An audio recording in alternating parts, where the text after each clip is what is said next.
तो बहुत सारी ऐसी कथाएं हैं जिसमें आपको सचमुच लगेगा कि भक्त कहां तक जा सकते हैं। छोटी सी बालिका करमैती है, करमैती उसका नाम है, जयपुर की थी। पिताजी राजघराने में राजपुरोहित हैं, बेटी सबकी लाडली थी। बेटी जब बड़ी हुई तो पिताजी ने कहा, बेटा अब तेरा विवाह होगा। कहा, पिताजी सच कहूं मेरी विवाह करने की कोई इच्छा नहीं है, क्योंकि करमैती सारा दिन हा नाथ हा नाथ इस प्रकार कभी क्रंदन करती, कभी नाचती, कभी कूदती, कभी रोती, कभी मूर्छित हो जाती। सारा दिन वो भगवान के चिंतन में डूबी रहती थी और भगवान को पुकारने में एक ऐसा दिव्य रस है, दिव्य आनंद है कि जीव को जब इसका चस्का लग जाता है तो संसार की सुधि का कब विस्मरण हो जाए पता ही नहीं चलता। संसार के विषयों में फिर रुचि नहीं रहती। और इसमें गुरुदेव की कृपा, संतों की कृपा अपना विशेष प्रभाव डालती है, क्योंकि राजघराने के राजपुरोहित की बेटी है और राजपुरोहित का धर्म कार्यों से संबंध है और धर्म कार्य में संतों का आना जाना तो पिताजी की ड्यूटी लगती होगी। संत आए हैं, कोई यज्ञ हो रहा है, कोई सत्संग हो रहा है, कोई भागवत हो रही है, कोई राम कथा हो रही है, तो पिताजी के साथ वो बेटी भी सहभागी बनती होगी। तो देख देख करके, सुन सुन करके, सत्संग कर करके संतों का वो भगवान श्री कृष्ण के चरणों में अपने आप को समर्पण कर चुकी थी। कभी कीर्तन करते हुए नाचती, कभी रोती, कभी भगवान के श्री चरणों का चिंतन करती हुई लोट पोट हो जाती। नन्ही सी बच्ची के भगवत प्रेम को देख करके घर के लोग बड़े प्रसन्न होते थे कि हमारी बच्ची कितनी भगवान से प्रेम करने वाली है। विवाह की बात आई तो करमैती की बिल्कुल इच्छा नहीं थी कि मैं किसी भी प्रकार से इस दुनियावी झंझट में फंसूं। पर पिता ने जब लोक लज्जा का थोड़ा सा भय दिखाया कि बेटी लोग क्या कहेंगे, कि पैसे बचाने के लिए बेटी घर बिठाई है, ब्याह शादी पर खर्च ना करना पड़े, घर का काम करवाने के लिए क्यों बेटी घर में बिठाई। कहा, बेटी लोक लाज से मुझे भय लगता है। परंतु पिताजी ने जब इस प्रकार का निवेदन रखा तो लज्जावश करमैती कुछ बोल नहीं पाई और पिता ने उनका विवाह कर दिया। आप जानते हैं पुराने समय की परंपरा, ब्याह के कुछ महीनों बाद तो कभी सालों बाद गौना होता है। छोटे बच्चों का ब्याह हो जाता था उन दिनों। मुगलों के भय से ये परंपरा चली थी बाल विवाह की, जबकि उसके पहले कहीं भी ऐसा बाल विवाह का वर्णन हिंदू सनातन धर्म में नहीं है। मुगलों के भय से, क्योंकि मुगल लोग जब मांग में सिंदूर देखते थे, सिर पर माथे पर बिंदी देखते थे, तो उन कन्याओं के प्रति उनकी क्रूरता कुछ कम होती थी। कुंवारी लड़कियों को वो उठाते थे। तो उस समय एक परंपरा बनी कि बस जल्दी जल्दी बच्चियों के माथे में सिंदूर भर दो, भेज दो इनको, विवाह कर दो इनका। तो बाल अवस्था में विवाह हुआ, लेकिन जब कुछ देर बाद गौना होने लगा, ससुराल वाले उन्हें जब लेने आए तो करमैती बुरी तरह से व्याकुल हो गई। क्या करूं, जो शरीर श्याम सुंदर का हो चुका है, अब कोई दूसरा इस शरीर का स्पर्श कैसे कर सकता है। वही बात जो मीरा जी के चरित्र में मिलती है। भोजराज के साथ प्रथम मिलन पर जब मीरा जी बैठी तो भोजराज जी जैसे ही पास आए तो मीरा ने हाथ जोड़ कर कहा, भोजराज क्षमा करना, मैं किसी की ब्याहुता पत्नी हूं, मेरा स्पर्श नहीं करना, दूर बैठो। मैं किसी की हूं, मेरा विवाह बचपन में गिरधर गोपाल से हो चुका है। मैं यहां प्रणाम करूं उस भोजराज को जिन्होंने मीरा जी के इस भाव का सम्मान किया।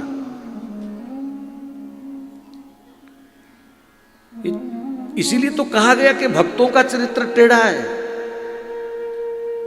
जवान आदमी, राज परिवार का राजकुमार, दौलत संपत्ति और इतनी सुंदर पत्नी। मीरा बहुत सुंदर थी, लेकिन प्रथम मिलन पर ही जब ये प्रस्ताव मीरा ने रखा तो भोजराज की सात्विकता देखिए। उसी क्षण मीरा को प्रणाम किया, कहा मीरा मैं वचन देता हूं कभी तेरा स्पर्श नहीं करूंगा। अगर आज मीरा धन्य है तो मीरा को भक्ति की पराकाष्ठा पर पहुंचाने वाले उस भोजराज को भी बार बार प्रणाम है। उन्होंने कभी उनका स्पर्श नहीं किया। भोजराज की मृत्यु कैसे हुई? बहुत छोटी अवस्था में मीरा के पति का यानी भोजराज का देहांत हो गया। उसके पीछे जो असली कारण जानकार लोगों ने बताया, एक दिन मीरा जी ठाकुर जी की विरह में बुरी तरह से पागल थी। भोजराज ने कहा मीरा मैं तेरा स्पर्श नहीं करूंगा, लेकिन किसी को संदेह ना हो, कोई उंगली ना उठाए। भीतर के कमरे में आप सोओगी, बाहर बरामदे में मैं सोऊंगा और महल के बाहर का दरवाजा बंद रहेगा, किसी को कोई पता नहीं कौन कहां सो रहा है। इतनी सी आज्ञा मुझे दे दीजिए कि मैं कम से कम आपके पास नहीं तो बाहर बरामदे में मैं अपनी शैया पर सो सकूं, नहीं तो हल्ला मच जाएगा। और वचन तो दे चुके थे कि मैं तुम्हारा कभी स्पर्श नहीं करूंगा। एक रात मीरा भगवान श्याम सुंदर की विरह में पागल हो गई, क्योंकि भोजराज की खुराक बन चुका था मीरा का संकीर्तन। वो बाहर पड़े पड़े, अंदर मीरा भगवान के दिव्य भावों का गायन करती है। कभी मिलन का सुख लेती, कभी विरह का सुख लेती, कभी भगवान के संग होली खेलती तो कभी भगवान के संग झूला झूलती। और भोजराज उसी मस्ती में तन्मय रहते। कब रात हुई कब सवेरा हुआ उन्हें पता ही नहीं चलता था। मीरा ने भोजराज को श्याम सुंदर के प्रेम रंग में डुबो दिया था। एक दिन मीरा विरह में खो गई। जिस होली के रंग सदा सुख देते थे, आज मीरा का भाव कुछ बदल गया। मैं किन संग खेलूं होरी, मैं किन संग खेलूं होरी, पिया तज गए हैं अकेली, मैं किन संग खेलूं होरी, पिया तज गए हैं अकेली। मैं किससे होली खेलूं, मेरा पिया मुझे छोड़ करके चला गया। आप नया वे लिखना ही भेजे, ऐसे छोड़ करके गए, फिर कभी आए नहीं। कभी अपने हाथ से कोई चिट्ठी पत्र लिख करके भी उन्होंने मुझे भेजा नहीं। मैं क्या करूं, कैसे मिलूं? मेरे पास पंख भी तो नहीं है, मैं उड़ करके उनके पास चली जाऊं। कोई दिशा संकेत भी तो नहीं है कि वो कहां हैं। इस प्रकार विरह के भावों में मीरा तड़प रही है। अचानक उसका भाव क्या हुआ? ऊंची अटालिका है, महल की खिड़की खुली है। मीरा भाव जगत में क्या देख रही है कि श्याम सुंदर महल के बाहर वाले मार्ग से ग्वाल बालों के संग, सखियों के संग होली खेलते खेलते, नाचते कूदते आ रहे हैं मीरा की तरफ। ये भाव में देखा उसने। महल की खिड़की खुली है, बाहर अंधेरा है, लेकिन अंधेरे के उस पटल पर, आकाश पर उसे ये पिक्चर दिखाई दे रही है कि मेरे श्याम सुंदर आ रहे हैं। होली खेल रहे हैं, सखियां सब ग्वाल वाल संग हैं, और मीरा आई, गोविंद मैं भी आई, गोविंद मैं भी आई। बस उस भाव में खूब डूबी हुई मीरा खिड़की से कूदने ही वाली थी, क्योंकि उसे नहीं पता था कि नीचे बहुत गहरा है, मैं कोई बहुत ऊपर हूं।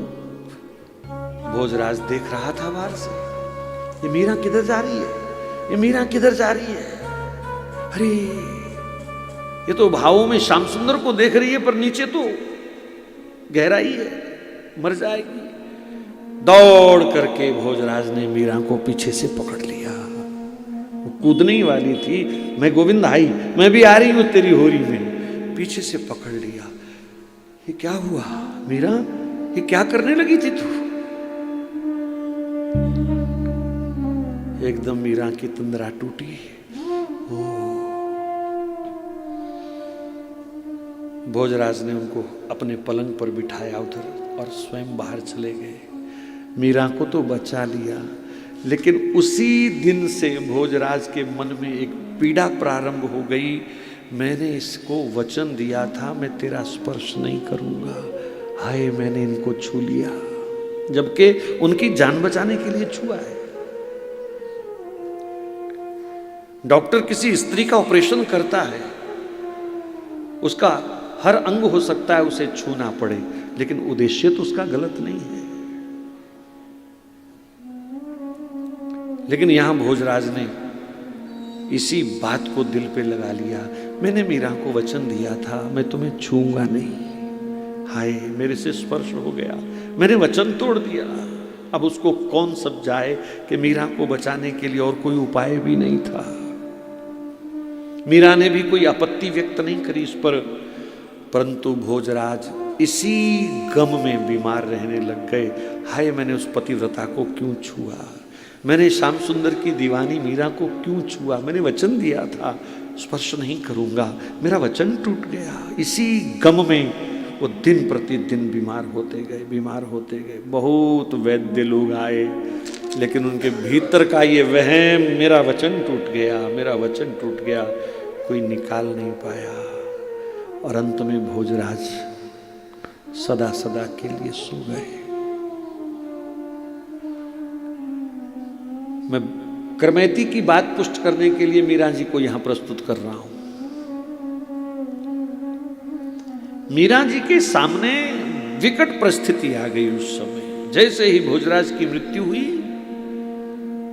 अब राजपूती मर्यादाएं, कुछ महिलाएं कैंची लेकर के, सफेद वस्त्र लेकर के उनके पास आई, मीरा तू विधवा हो गई, तेरे बाल काटने पड़ेंगे, ये लाल साड़ी उतार, तुझे सफेद वस्त्र धारण करने होंगे, तुझे माथे की बिंदिया उतारनी होगी, मांग का सिंदूर तुझे मिटाना होगा, चूड़ी तोड़नी होगी।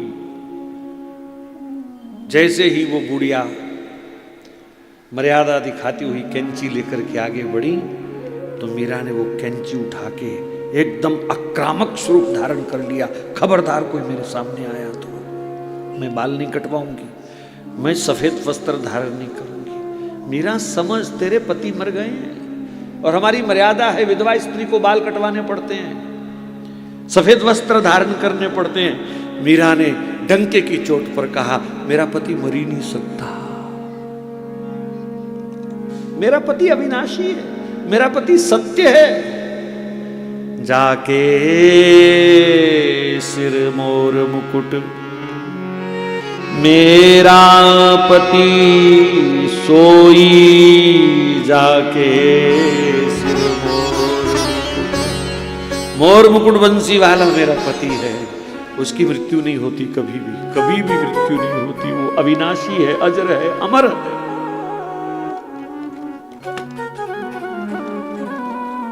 मीरा जानती थी मेरी इस घोषणा के बड़े खतरनाक परिणाम हो सकते हैं, तलवारें खिंच जाएंगी, लेकिन भक्तिमती मीरा के अस्तित्व के आगे उस समय राजपूती मर्यादाओं को झुकना पड़ा। मीरा ने जहर पिया, मीरा सांप से खेल गई, मीरा ने सब राजसी ठाट बाट छोड़ करके जोगन का रूप धारण कर लिया। महलों से निकासी हो गई, वृंदावन पहुंची, वृंदावन भी ताने सुने, द्वारिका चली गई। लेकिन मीरा ने कभी भी अपने आप को विधवा नहीं कहने दिया, विधवा नहीं माना। शरीर श्याम सुंदर का हो चुका है। अब करमैती को जब ससुराल वाले लेने आए तो करमैती इसी चिंता में कि ये श्याम सुंदर का हो चुका शरीर, अब इसे कोई दूसरा कैसे स्पर्श कर सकता है? मैं अपने स्वामी को क्या जवाब दूंगी? श्याम सुंदर की होकर के अब मैं किसी दूसरे के हाथ का खिलौना कैसे बन सकती हूं? गहरी रात में सब ससुराल वाले, घर वाले सब सोए हुए थे और करमैती ने वो अकेली बालिका चुपचाप घर छोड़ करके वृंदावन के लिए निकल पड़ी। सुबह जब करमैती घर में नहीं मिली, हलचल मच गई। उसके पिता परशुराम पंडित जानते थे उसकी पुत्री कितनी पवित्र है, वो कोई गलत काम नहीं कर सकती। ये तो हो नहीं सकता कि ससुराल वाले आए हैं तो वो किसी और के साथ भाग गई। वो परम पवित्र है, इसलिए बाहर हल्ला ना मचे। वो चुपचाप राजा के पास गए, राजा को कहा ऐसे ऐसे करमैती घर से निकल गई है, बहुत जल्दी उन्हें खुजवाओ, ढूंढवाओ, नहीं तो मेरी नाक कट जाएगी। राजा ने सैकड़ों घुड़सवार दौड़ा दिए, जाओ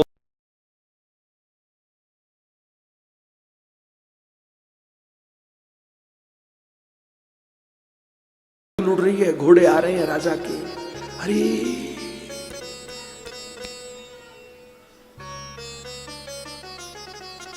क्या करूं? अगर घुड़सवारों ने पकड़ लिया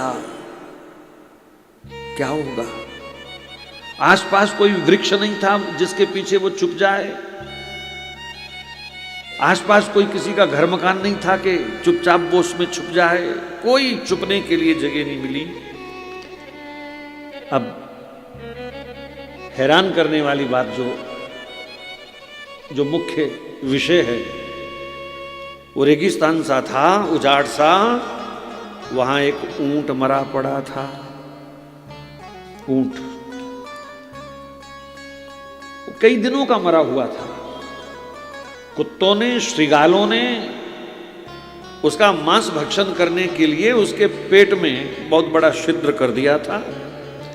वहां से पेट फाड़ करके उसका और मांस नोच नोच कर उसका खाते रहते। करमैती ने जब यह दृश्य देखा, वो गुफा जैसा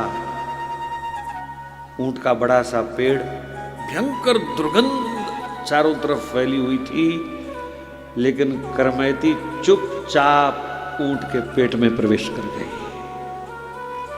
आप अंदाजा लगा सकते हैं कितनी भयंकर दुर्गंध होगी उसके अंदर।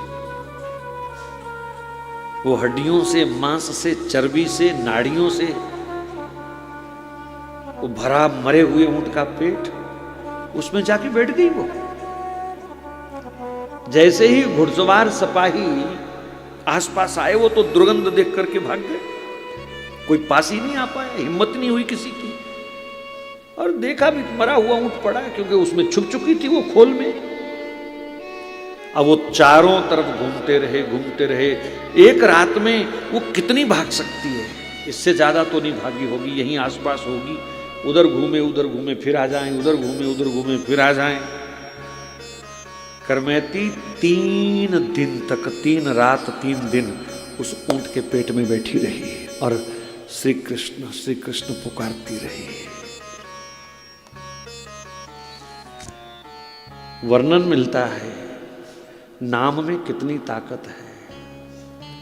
या सम्रेत पुंडिकाक्षाम सा भैया भंत्रा शुचि। भगवान का नाम तो भीतर से बाहर से शुद्ध कर देता है, पवित्र कर देता है।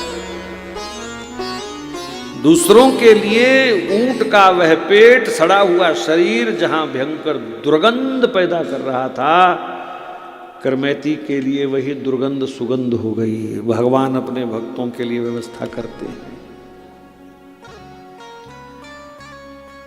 परम भागवत नाम जापक महापुरुष, उनके शरीर में अशुद्धि प्रवेश कर ही नहीं सकती, कोई अपवित्रता उनका स्पर्श कर ही नहीं सकती। भागवत जी में ऋषभदेव जी का चरित्र आता है। महान तपस्वी रूप में भगवान का ही अवतार हैं श्री ऋषभदेव जी महाराज। घोर तप किया उन्होंने। अब तप के प्रभाव को देख करके लोग आने लगे। लोगों को आदत है, कोई संत महात्मा भजन करता हुआ मिल जाए, जय हो महाराज, जय हो महाराज, आशीर्वाद दे दो, आशीर्वाद दे दो, ये काम हो जाए, वो काम हो जाए, बेटा हो जाए, दुकान चल जाए, घुटने ठीक हो जाए, लोग शुरू हो जाते हैं। मुझे समझ नहीं आती कि जिस नाम के बल पर उनका आशीर्वाद काम करता है, उसी नाम का आश्रय हम क्यों नहीं लेते? उनके पास कोई जादू की छड़ी नहीं है, वो भी नाम के बल से ही आशीर्वाद देते हैं। तो क्यों ना उस नाम की कमाई हम भी करें, ताकि किसी के आगे गिड़गिड़ाना ना पड़े, चक्कर ना लगाने पड़े, किसी को परेशान ना, वो भी भजन करे, हम भी भजन। लेकिन भजन नहीं करना, पाप नहीं छोड़ना, भजन नहीं करना, बाबा जी आशीर्वाद दे दो, बस बाबा जी आशीर्वाद दे दो। इसी चक्कर में सारी दुनिया भटक रही है। अभी यहाँ कथा है ना, तो गिने चुने लोग आए हैं। यहीं कोई आशीर्वाद देने वाला चमत्कारी बाबा आया होता है, कोई धागा तवीज बांटने का समाचार फैला दिया गया होता, मनोकामना पूर्ण होगी ये घंटे में। यहां जगह नहीं मिलती, यहां क्या पूरे बाजार में जगह ना मिलती। लेकिन यहां तो भक्तों का चरित्र है ना महाराज, भजन करने के लिए कहेंगे ये, क्या करना वहां जाके। और भंडारा भी नहीं है आज, क्या करेंगे जाके। भंडारा होता तो भी चलो कुछ तो मिल जाता। ये हिंदुओं को जड़ से बीमारी लग गई है कि या तो पाखंड में जाएंगे या भंडारे में जाएंगे। सत्संग में रुचि नहीं है, नाम जप में रुचि नहीं है। पाखंड हो, आशीर्वाद मुफ्त में मिलता हो वहां चलो, और भंडारा हो वहां चलो। 1 बजे का समय था, व्यवस्था में देरी हुई, 2 बज गए। अब आप कहीं ये लिख देते कि 1 बजे पनीर के पकौड़े के साथ चाय मिलेगी, उसके बाद कथा शुरू होगी, तो आपको जनता संभालना मुश्किल हो जाता। हिंदुओं का पतन जो है इसीलिए हो रहा है। पाप छोड़ना नहीं, नाम जप में, सत्संग में रुचि नहीं, और जब आफत आती है तो महाराज बाबा जी कोई कृपा कर दो, बाबा जी आशीर्वाद दे दो, बाबा जी हाथ फेर दो, बाबा जी चमटा मार दो कोई सिर पे।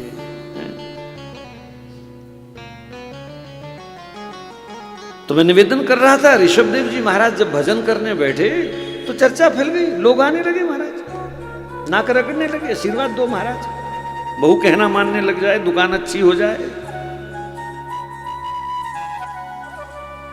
ऋषभदेव जी ने सोचा ये क्या हो रहा है, भजन खराब कर रहे हैं सारा दिन। उन्होंने वो स्थान बदला, दूसरे स्थान पर कहीं गए। 5-10 दिन में वहां भी लोग पहुंचना शुरू हो गए। अब तो ऋषभदेव जी ने बड़ा बढ़िया नाटक क्या किया, अपने आप को अवधूत बना लिया, नंग धड़ंग रहने लगे। लोगों ने कहा क्या फर्क पड़ता है, अभी भी नागा साधुओं को देखने के लिए लोग भागे हुए हैं। कल भगदड़ ना मचती अगर केवल स्नान करने के लिए लोग गए होते। लोगों को तो रील बनानी है। ये जो यमदूत है ना, ये वाला, ये सबकी जेब में रहता है। ये साथ लेके लोग जाते हैं, स्नान करेंगे मेरी फोटो खींच। स्नान करने में 1 मिनट लगता है कम से कम, डुबकी लगाओ बाहर आओ, हो गया स्नान। लेकिन हमको तो एक एक पल की रील बनानी है, एक एक पल की फोटो खिंचवानी है। फिर कोई संत महात्मा नहा रहा हो तो उसके साथ भी खड़े होना है। इसी चक्कर में ये सब हो रहा है। सरकार की व्यवस्था में कोई कमी नहीं है, मैं देख के आया हूं। लेकिन प्रशासन कुछ नहीं कर सकता जब तक जनता अनुशासन में नहीं है। और हिंदुओं की करतूत ही अब ऐसी बनती जा रही है कि इनको जब तक कुछ अनहोनी ना देखने को मिले ये सुधरते नहीं। अभी भी यही हाल है, अभी भी वो फोटोग्राफी चल रही है। स्नान का महत्व नहीं है, फोटो का महत्व है। संत दर्शन का महत्व नहीं है, संत के साथ फोटो का महत्व है। यही हाल वृंदावन में, यही हाल बरसाना में। परेशान हो गए हम तो लोगों को समझा समझा करके। हर कथा में खूब जितना कह सकते हैं कह रहे हैं, कोई असर नहीं किसी पर। कभी हमने बिहारी जी की फोटो खींचती नहीं देखी थी, आज रोज कम से कम 400-500 तो खींची जाती होंगी। बरसाना में बिल्कुल परंपरा नहीं थी फोटो खींचने की, वहां भी हो गई। कुछ अंदर वाले कर रहे हैं, कुछ बाहर वाले कर रहे हैं। तो ऋषभदेव जी ने एकदम अवधूत अवस्था में, नड़ंग धड़ंग अवस्था में अपने आप को रखना शुरू कर दिया। यहां बैठे तो यहां मलमूत्र का त्याग कर दें, वहां बैठे तो वहां मलमूत्र का त्याग कर दें, ताकि लोग हमसे नफरत करें। अब तो भजन के लिए आसन भी उन्होंने ऐसा बनाया, चारों तरफ मलमूत्र के ढेर लगा देते थे, बीच में बैठ जाते थे जाकर के, ताकि लोग हमारे पास ना आवे। पर सुखदेव जी भागवत जी में वर्णन करते हैं कि उनके मलमूत्र से भी 40 कोस तक सुगंध फैलती थी। ये भजन का प्रभाव है। ज्यों ज्यों हमारा भजन बढ़ता जाएगा, क्या बढ़ता जाएगा? वजन नहीं, भजन। ये तो बढ़ ही रहा है। ज्यों ज्यों हमारा भजन बढ़ता जाएगा, त्यों त्यों हमारे भीतर बाहर के दोष समाप्त होते जाएंगे। और एक दिन ऐसा आएगा कि मलमूत्र तक की दुर्गंध समाप्त हो जाती है साधना करने वालों की। कई लोगों के पसीने में बड़ी दुर्गंध होती है, कईयों के श्वास में बड़ी दुर्गंध होती है। ऊपर से खूब लहसुन चबाते हैं ताकि रही सही कसक और पूरी हो जाए। जितनी किसी के शरीर से दुर्गंध ज्यादा आ रही है, माफ करना, किसी को टॉन्टिंग नहीं है, समझ लेना भजन की कमी है और कई जन्मों के पापों का भीतर संग्रह है, तभी शरीर में इतनी दुर्गंध है। ऐसे लोगों को तो बिल्कुल सात्विक खिचड़ी खा करके खूब भजन करना चाहिए।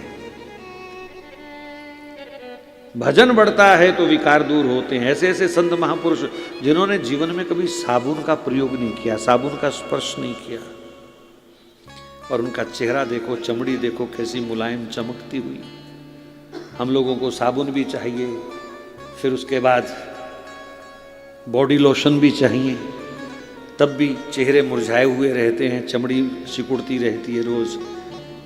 असली सौंदर्य तो भजन से प्राप्त होता है, असली तंदुरुस्ती भजन से प्राप्त होती है। तो ऋषभदेव जी महाराज के मलमूत्र से भी 40 कोस तक सुगंध फैलती थी। यह है भजन का प्रभाव। यही ऐसी ही कुछ घटना करमैती जी के साथ हुई। करमैती जी 3 दिन उस मरे हुए ऊंट के पेट में बैठी रहीं, लेकिन उन्हें दुर्गंध का बिल्कुल आभास नहीं हुआ। भगवान नाम की ताकत से वो दुर्गंध जो है उनके लिए सुगंध में परिवर्तित हो गई। वो सिपाही बेचारे परेशान होकर के लौट के चले गए। कहा महाराज बहुत ढूंढा पर वो कहीं नहीं मिली। जिनकी कृपा से विश्व अमृत हो जाता है, जिनकी कृपा से अग्नि शीतल हो जाती है, उन्हीं की कृपा वर्षा से करमैती भी इन तमाम बाधाओं को पार कर गई, वृंदावन पहुंच गई। राजा ने कहा उसके पिताजी से, परशुराम जी से, कि उसकी रुचि तो वृंदावन ही थी ना जाने की। बोले हाँ, तो वृंदावन पास ही है, वहीं खोज करो उसकी, कहीं ना कहीं मिल जाएगी। तो पंडित परशुराम जी रास्ते में ढूंढते ढूंढते अंत में वृंदावन पहुंचे। करमैती ने ब्रह्मकुंड के पास एक छोटी सी झोंपड़ी बना के उसमें अपना भजन साधना चालू कर दिया था। पिताजी पहुंचे, वृंदावन का कोना कोना छान लिया। करमैती का कुछ पता नहीं, सारा सारा दिन यमुना किनारे डोलते रहते, कहीं यहाँ मिल जाए वहाँ मिल जाए, कोई पता नहीं। कभी पेड़ों के ऊपर चढ़ करके दूर दूर तक देखते हुए जोर जोर से पुकारते, करमैती करमैती करमैती, लेकिन कहीं पता नहीं। अचानक एक दिन ब्रह्मकुंड पर एक दूर से उनको वैरागिन सी दिखाई दी, खुले केस, साधारण सा वस्त्र और नृत्य मुद्रा में कृष्ण नाम कीर्तन करती हुई कोई वैरागन। और पंडित जी, पिताजी पास पहुंचे, अरे ये तो करमैती है बेटी। दीनहीन दशा में उस वैरागन के वेश में अपनी पुत्री को देख करके पिता के मन में बड़ा शोक हुआ, दुख हुआ, लेकिन उसके भगवत प्रेम में जो बह रहे आंसू थे, भगवत प्रेम की जो चमक करमैती के माथे पर, मुखारविंद पर चमक रही थी, उसको देख करके पिताजी को बड़ा गर्व भी हुआ कि मेरे घर में भगवान से प्रेम करने वाली ऐसी बेटी आई है। कई घंटे पिताजी उसे देखते रहे, पर करमैती आंख बंद करके अपने भाव में मगन रही। कई घंटे पिता की भी हिम्मत नहीं हुई कि मैं इसके सुख में विघ्न करूं। बहुत घंटों के बाद जब हिला डुला करके करमैती को थोड़ा होश में लाया गया और कहा, बेटी मैं बिल्कुल तुम्हें ससुराल नहीं भेजूंगा। कोई संसारी पति अब तेरे शरीर का स्पर्श नहीं करेगा। तू चल, घर चल और जी भर के भजन कर, कोई तुझे रोकेगा नहीं। तू यहां से घर चल। करमैती कहती है, पिताजी वृंदावन आकर के भी कोई वापस जाता है? यहां से भी कोई लौट कर जाता है?